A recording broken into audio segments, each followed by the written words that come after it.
Halo semuanya, langsung aja nih di ulasan kali ini kita bakal ngebedah sejarah Prancis.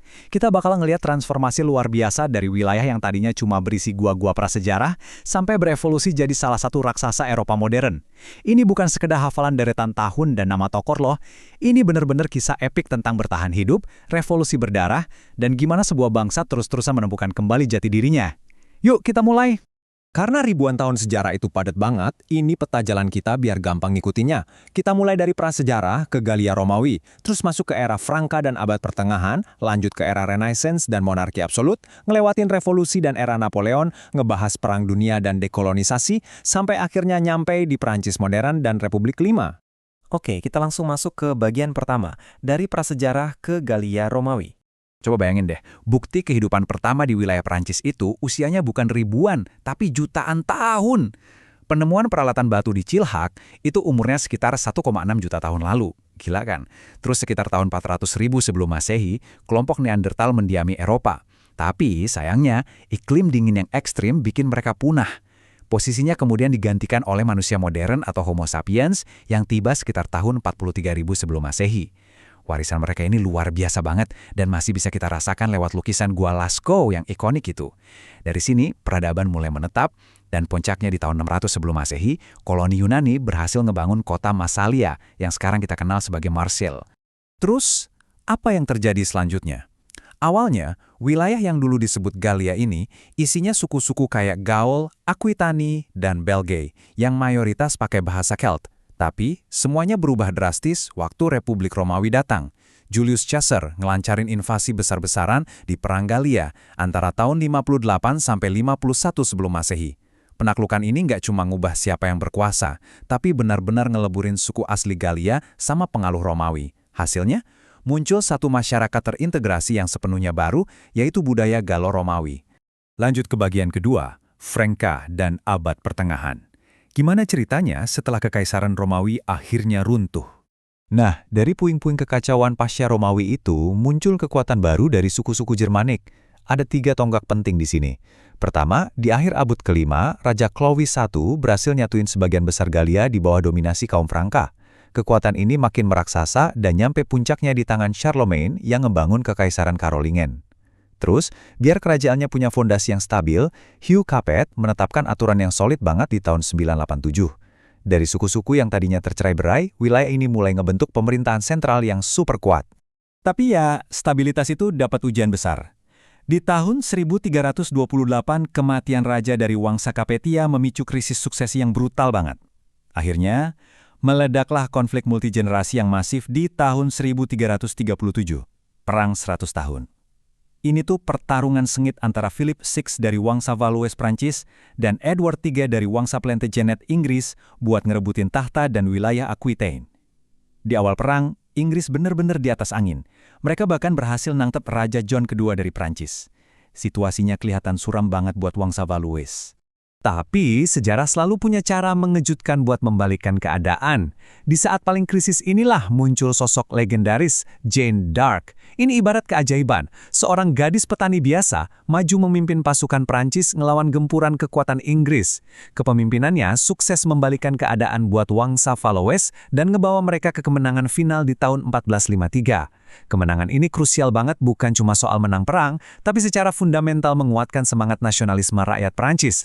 Kemenangan ini ngebawa kita ke bagian ketiga, Renaissance dan monarki absolut, momen di mana Prancis mulai benar-benar mengkonsolidasikan kekuatannya. Mari kita lihat gimana transisi ini terbangun. Lumayan berdarah-darah loh. Awalnya Prancis masuk ke abad Renaissance dan reformasi Protestan yang bawa pencerahan tapi juga pergolakan. Terus masuk langkah kedua, yaitu Perang Agama Prancis. Ini konflik yang super sengit antara raja terakhir Valois, Henry III, melawan faksi Bourbon dan faksi Guise. Resolusinya ada di langkah ketiga. Henry IV, seorang keturunan Bourbon, keluar sebagai pemenang pertempuran itu dan dia langsung mendirikan dinasti Bourbon yang sangat terkenal. Yang paling menarik dari era ini adalah gimana dinasti Bourbon memaksimalkan kekuasaan mereka. Lewat sistem yang disebut rezim ancien, Prancis bertransformasi jadi kerajaan absolut yang sangat tersentralisasi di abad ke-16 dan 17. Puncaknya ada di era Louis ke-14. Dia ngebangun istana Versailles yang super megah itu bukan sekedar buat pamer loh. Versailles adalah simbol fisik mutlak dari kekuatan politik monarki absolut. Dan di era inilah kerajaan kolonial Prancis mulai menyebar luas secara global. Tapi, sekuat apapun kekuasaan absolut, pada akhirnya ada batasnya juga. Kita masuk ke bagian keempat, revolusi dan era Napoleon. Sebuah masa yang benar-benar mengubah dunia di akhir abad ke-18. Rentetan waktu di era ini benar-benar dramatis. Coba bayangin, cuma dalam kurun waktu 25 tahun, struktur politik Perancis dirombak total berkali-kali. Mulai dari revolusi Prancis yang ngegulingin monarki di tahun 1789, terus tahun 1792 mereka deklarasikan Republik Pertama. Belum juga stabil, di tahun 1804 Napoleon Bonaparte ambil alih dan mendeklarasikan Kekaisaran Pertama. Lebih absurdnya lagi, setelah Napoleon kalah, sistem monarki malah direstorasi lagi di tahun 1814. Ini adalah periode yang luar biasa kacau, penuh sama perubahan arah yang tajam. Pencarian identitas ini ternyata nggak berhenti setelah era Napoleon selesai. Sepanjang abad ke-19, Prancis terus-terusan ngebongkar pasang bentuk negaranya. Ada revolusi lagi yang ngelahirin Republik Kedua di tahun 1848, yang dengan cepat berubah lagi jadi Kekaisaran Kedua di tahun 1852, sampai akhirnya menetap di Republik Ketiga pada tahun 1870. Kelihatan banget kan gimana negara ini terus bereksperimen sama struktur pemerintahnya sendiri. Eksperimen politik itu kemudian harus ngadapin ujian terbesarnya di abad ke-20. Kita masuk ke bagian kelima, Perang Dunia dan Dekolonisasi, era konflik global yang runtuhin banyak kekaisaran besar. Di Perang Dunia Pertama, aliansinya cukup jelas. Prancis berdiri bareng Inggris, Rusia, Italia, Jepang, dan Amerika Serikat di kubu NT3. Mereka berhadapan langsung dengan blok sentral yang dipimpin Jerman. Dalam konflik berskala global yang menghancurkan ini, Prancis berhasil keluar sebagai pemenang bersama sekutu-sekutunya. Sayangnya, kisah Perang Dunia Kedua di tahun 1940 itu beda banget. Republik Ketiga jatuh dan Prancis takluk di bawah invasi Jerman. Saat itu ada dua realitas yang berjalan bersamaan. Di satu sisi, ada pemerintahan Vichy yang beroperasi di bawah kontrol keras Jerman, sebuah masa kelam di mana sumber daya dikuras habis dan terjadi tragedi Holocaust. Tapi di sisi lain, muncul kekuatan perlawanan. Charles de Gaulle mengkoordinasikan pasukan kemerdekaan Prancis atau Free France. Secara terorganisir, mereka terus berjuang buat merebut kembali negara mereka dari pendudukan. Setelah terbebas di pertengahan 1944, berdirilah Republik Keempat. Era ini penuh sama paradoks. Ironisnya, di dalam negeri, ekonomi Prancis bangkit secara mengesankan, dan mereka ngalamin baby boom. Tapi di luar negeri, sumber daya mereka justru terkuras habis karena ngalamin kekalahan yang super melelahkan dalam perang kolonial jangka panjang, khususnya di wilayah Indochina dan Aljazair. Kegagalan mempertahankan koloni ini jadi titik balik yang besar. Dan ini ngebawa kita ke bagian ke-6, Prancis modern dan Republik kelima. Krisis Aljazair di tahun 1958 jadi katalis buat Charles de Gaulle. Dia akhirnya membubarkan pemerintahan yang lama dan ngebentuk Republik Kelima. Masuk ke dekade 1960-an, terjadi pergeseran struktural yang masif.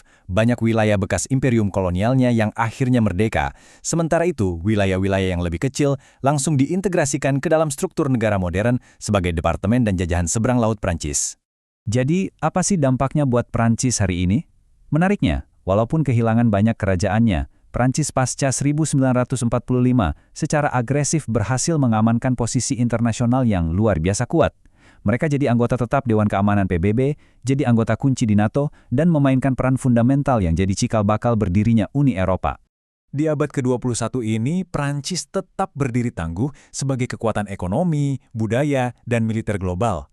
Tapi tentu aja ada harga yang harus dibayar dan tantangan yang harus diseimbangkan. Secara objektif, mereka saat ini menghadapi tantangan pertumbuhan ekonomi yang cenderung lambat.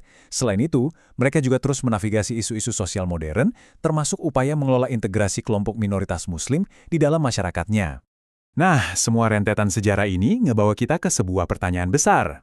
Menurut kalian, gimana sebuah bangsa yang udah berhasil bertahan dari penaklukan Romawi, eksperimen monarki absolut, rentetan revolusi, sampai perang dunia yang meluluh lantakan negaranya, bakal ngebentuk masa depan benua Eropa? Kemampuan Prancis untuk terus berevolusi dan beradaptasi ini sungguh luar biasa. Saya harap ulasan sejarah kali ini memicu rasa ingin tahu kalian buat terus mengeksplorasi jejak peradaban yang menakjubkan ini. Terima kasih udah menyimak, dan sampai jumpa di ulasan berikutnya.